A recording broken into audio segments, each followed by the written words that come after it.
Janadhwani digital media urea ಗೊಬ್ಬರ ಕೊರತೆ ಇದೆ ಎಂದು ಕೃತಕ ಅಭಾವ ಸೃಷ್ಟಿಸಿ ಹೆಚ್ಚಿನ ಬೆಲೆಗೆ ಮಾರಾಟ ಮಾಡುತ್ತಿರುವ ಕುರಿತು ಆರೋಪಗಳು ಕೇಳಿಬರುತ್ತಿವೆ ಎಂದು ಶನಿವಾರ ಸುದ್ದಿ ಬಿತ್ತರಿಸಲಾಗಿತ್ತು. ಹೌದು, ಇದು ಚಳ್ಳಕೆರೆ ತಾಲೂಕಿನ ನಾಯಕನಹಟ್ಟಿ ಹೋಬಳಿ ಕೇಂದ್ರದಲ್ಲಿ ಗ್ರೋಮರ್ ಗೊಬ್ಬರ ಅಂಗಡಿಗೆ ರೈತರು ಯೂರಿಯಾ ಖರೀದಿ ಮಾಡಲು ಹೋದರೆ ಗೊಬ್ಬರ ದಾಸ್ತಾನು ಇಲ್ಲ, ಬೇರೆ ಗೊಬ್ಬರ ಖರೀದಿಸಿದರೆ ಮಾತ್ರ ಯೂರಿಯಾ ಗೊಬ್ಬರ ಕೊಡಲಾಗುವುದು ಎಂದು ಅಂಗಡಿ ಮಾಲೀಕ ರೈತರಿಗೆ ಉಡಾಫೆ ಉತ್ತರ ನೀಡಿದ ದೃಶ್ಯವನ್ನು ಜನಧ್ವನಿ ಡಿಜಿಟಲ್ ಮೀಡಿಯಾ ಸುದ್ದಿ ಬಿತ್ತರಿಸಿದ ಬೆನ್ನಲ್ಲೇ ನಾಯಕನಹಟ್ಟಿ ರೈತ ಸಂಪರ್ಕ ಕೇಂದ್ರದ ಕೃಷಿ ಅಧಿಕಾರಿ ಮಂಜುನಾಥ್ ಗ್ರೋಮರ್ ಗೊಬ್ಬರದ ಅಂಗಡಿ ಭೇಟಿ ನೀಡಿ ಪರಿಶೀಲನೆ ನಡೆಸಿ ರೈತರ ಸಮಸ್ಯೆ ಆಲಿಸಿ ಮಾಲೀಕರಿಗೆ ಎಚ್ಚರಿಕೆ ನೀಡಿದ್ದಾರೆ.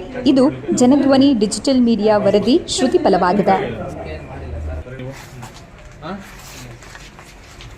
ನೋಟಿಸ್ ಕೊಡ್ತೀವಿ ಅಂತ ರಿಪ್ಲೈ ಕೊಡ್ತಾರೆ. ಈಗ ಮೊನ್ನೆ ಯೂರಿಯಾ ಇತ್ತಾ ರೈತರಿಗೆ ಬೇರೆ ಗೊಬ್ಬರ ತಗೋದ್ರಿ ಅಂತ ಹೇಳಿ ಕಂಪಲ್ಸರಿ ಮಾಡಿದ್ರಂತಲ್ಲ, ಏನಕ್ಕೆ? ಮೊನ್ನೆ ಶನಿವಾರ ಅಲ್ಲ, ಯೂರಿಯಾ ರಸಗೊಬ್ಬರ ಈಗ ಏನ್ ಗೊತ್ತೇನ್ರಿ, ಈಗ ಬೇರೆ ಗೊಬ್ಬರವನ್ನ ತಗೊಂಡ್ರೆ ಮಾತ್ರ ಕೊಡ್ತೀವಿ ಅಂತಂದ್ರಂತಲ್ಲ.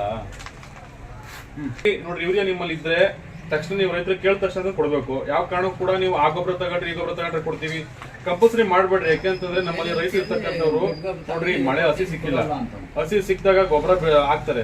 ಅಂತ ಟೈಮಲ್ಲಿ ಕೂಡ ನೀವು ಕೊಡ್ದಂಗೆ ಲಿಂಕ್ ಮಾಡೋದಾಗ್ಬೋದು, ಆ ಗೊಬ್ಬರ ತಗೊಂಡು ಈ ಗೊಬ್ಬರ ತಗೊಳ ಅಂತಂದ್ರೆ ರೈತರಿಗೆ ಬಹಳ ತೊಂದರೆ ಆಗುತ್ತೆ ನೋಡ್ರಿ. ರೈತರಿಗೆ ತೊಂದರೆ ಆಗುವಂತದ್ದೇನಾದ್ರೂ ಆದ್ರೆ. ಎಲ್ರಿಗೂ ನಮಸ್ಕಾರ. ಮೊನ್ನೆ ಶನಿವಾರ ನಮ್ಮ ಗ್ರೋಮರ್ ಕೇಂದ್ರದಲ್ಲಿ ಯೂರಿಯಾ ಗೊಬ್ಬರವನ್ನು ಕೇಳಿದಾಗ ನಾವು ಬೇರೆ ಒಂದು ಗೊಬ್ಬರವನ್ನು ಲಿಂಕ್ ಮಾಡಿ ತಗೊಂಡ್ರೆ ಮಾತ್ರ ಯೂರಿಯಾ ಗೊಬ್ಬರವನ್ನು ಕೊಡ್ತೀವಿ ಅಂತಂದೇಳಿ ನಮ್ಮ ಒಂದು ಪ್ರೆಸ್ ರಿಪೋರ್ಟು ಮತ್ತು ಮೀಡಿಯಾಗಳಲ್ಲಿ ನಾನು ನೋಡಿದೆ. ಅದನ್ನು ನೋಡಿದ ತಕ್ಷಣ ಇವತ್ತು ಮಳಿಗೆಗೆ ಭೇಟಿ ನೀಡಿ ಹೇಳ್ತಕ್ಕಂಥ ಮ್ಯಾನೇಜರ್ಗಳಿಗೆ ಅದೆಲ್ಲ ಸೂಚನೆ ನೀಡಿದ್ದೇನೆ. ಯಾವುದೇ ಕಾರಣಕ್ಕೂ ಕೂಡ ರೈತರಿಗೆ ಕೃತಕ ಅಭಾವವನ್ನು ಸೃಷ್ಟಿಸಬಾರ್ದು. ಯೂರಿಯಾ ರಸಗೊಬ್ಬರ ಇದ್ದರೆ ತಕ್ಷಣ ರೈತರಿಗೆ ಕೇಳಿದ ತಕ್ಷಣ ಕೊಡಬೇಕು.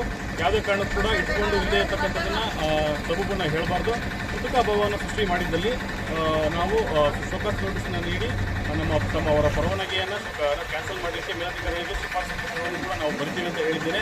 ಸೊ ಇನ್ನು ಮುಂದೆ ರಸಗೊಬ್ಬರಗಳ ಒಂದು ಕೃತಕ ಅಭಾವ ಸೃಷ್ಟಿ ಮಾಡದಂತೆ ರೈತರಿಗೆ ಒಳ್ಳೆ ರೀತಿಯಲ್ಲಿ ಸೇವೆಯನ್ನು ಸಲ್ಲಿಸಿಕೊಂಡು ಹೋಗಬೇಕಂತ ನಾನು ಸೂಚನೆ ನೀಡಿದ್ದೇನೆ.